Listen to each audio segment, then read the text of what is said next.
दरम्यान संतोष देशमुख हत्या प्रकरणावरनं टीकेची राळ उडवून देणारे सुरेश धस यांचा कार्यकर्ता सतीश भोसलेचे कारनामे सुद्धा समोर आले।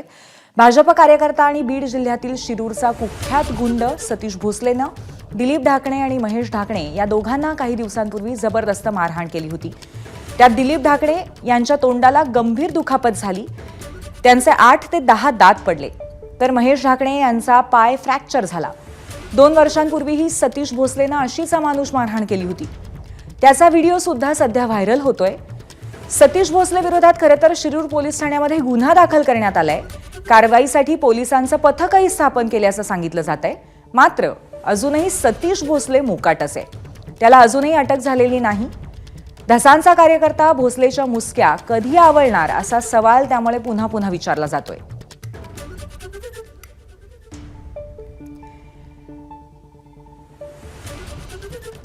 आमदार सुरेश धस यांचा कार्यकर्ता सतीश भोसले याने केलेल्या मारहाणीचे काही व्हिडिओ सध्या व्हायरल होत आहेत।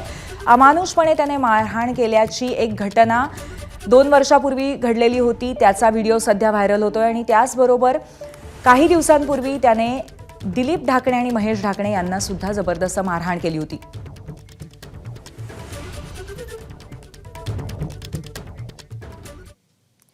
आमदार धस आणि सतीश भोसले यांच्यातल्या संभाषणाची ऑडिओ क्लिप सध्या एबीपी माझाच्या हाती लागली आहे। त्यात भोसलेला आपला 100% आशीर्वाद असल्याचं धस बोलताना मुद्रित झालंय।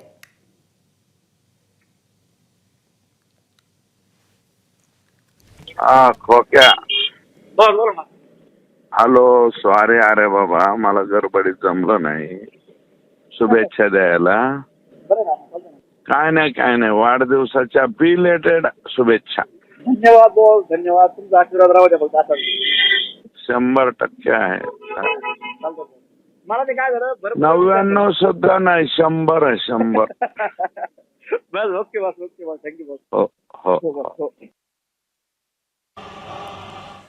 तर आपण ऐकलं, या संपूर्ण संभाषणामध्ये आपला 100% पाठिंबा आहे असं म्हणतायत सुरेश धस आपल्या या कार्यकर्त्याला।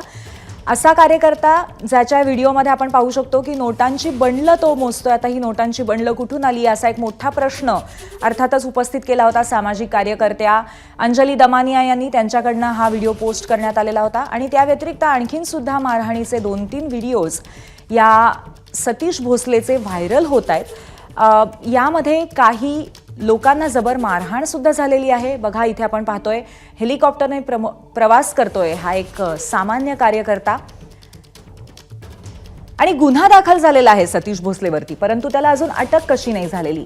त्यामुळे आता सतीश भोसलेचे आका मारहाणीवरती मूग गिळून गप्प काय आहेत, आणि कारवाईसाठी पथक स्थापन केलं तर मुसक्या कधी आवळणार असे प्रश्न साहजिकच समोर येतात। धसांचा 100% आशीर्वाद आहे असं त्यांनी स्वतःच म्हटलेलं आपण त्यांच्या दूरध्वनी संभाषणातून ऐकलं होतं। बातम्यांच्या विश्वातला सगळ्यात मोठा मंच,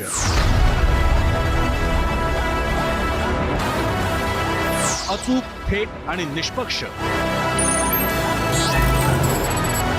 बातम्यांच्या त्याच जगात पुन्हा येतोय आणि घेऊन येतोय चर्चा जनहिताची।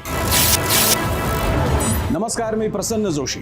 आता भेटूया 0 आवर मध्ये सोमवार ते शुक्रवार रात्री 7:56 फक्त एबीपी माझावर। एबीपी माझा, उघडा डोळे बघा नीट।